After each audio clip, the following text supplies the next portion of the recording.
jelaskan aja. Dari Ruben sendiri cerita nggak sih kayak sebelumnya sama Jordi seperti apa sampai akhirnya ada ancaman dari Jordi Ensu nih mengancam pengen menyebarkan aib yang sebelumnya tidak pernah terpublik di sosial media. Ya.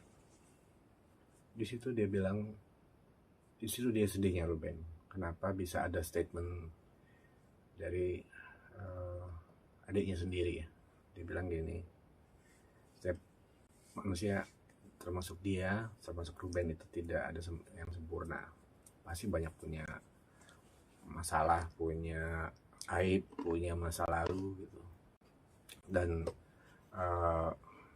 kata Ruben ya silakan aja kalau itu memang Jordi mau katanya seperti yang diomongin sama Jordi, ya silakan aja gitu kata Ruben. Dan yang sedihnya adalah dia merasa itu adiknya yang dia urus, termasuk keluarganya, yang dia ingat pesan orang tuanya sebelum meninggal itu berpesan untuk titip keluarga adik ada Ruben.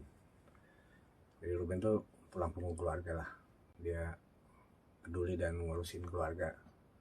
Ya pastinya adiknya juga yang namanya Jordi gitu, dan membesarkan bisnis bareng segala macem.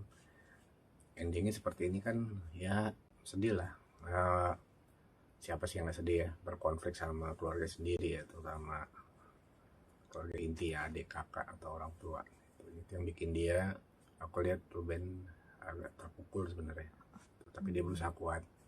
Dan dia bilang gini, kenapa aku ngomong, aku serahin ke Tuhan, ke Allah, aku disindir lagi. Dia bilang dia pakai agama segala macam. Dia bilang ya kalau nggak dilarin ke Tuhan terus larin kemana gitu, harus minta tolong kemana, harus seperti apa gitu. Ya Ruben bilang dia masih banyak punya kekurangan, tapi dia berusaha jadi orang yang lebih baik, terutama jadi seorang ayah yang baik.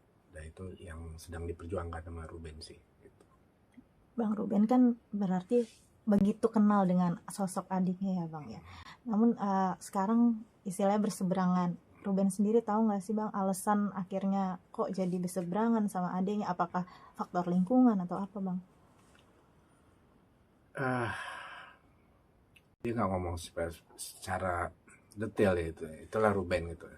Sebenarnya masalah dia dengan Wenda ini yang sekarang rame ini kan sebenarnya akumulasi ya dari sekian lama komunikasi yang tersumbat lah, yang bermasalah.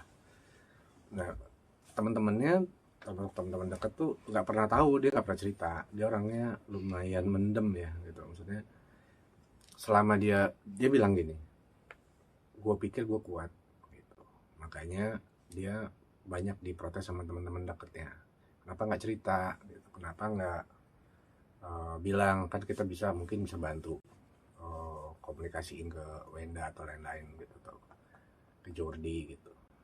Ruben bilang jawabannya adalah ya dia pikir dia bisa handle masalah ini sendiri gitu, bisa kuat dan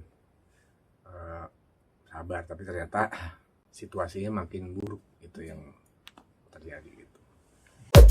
Terima kasih sudah menonton video ini. Jangan lupa subscribe dan aktifkan lonceng notifikasi supaya kamu gak ketinggalan video terbaru dari Grid.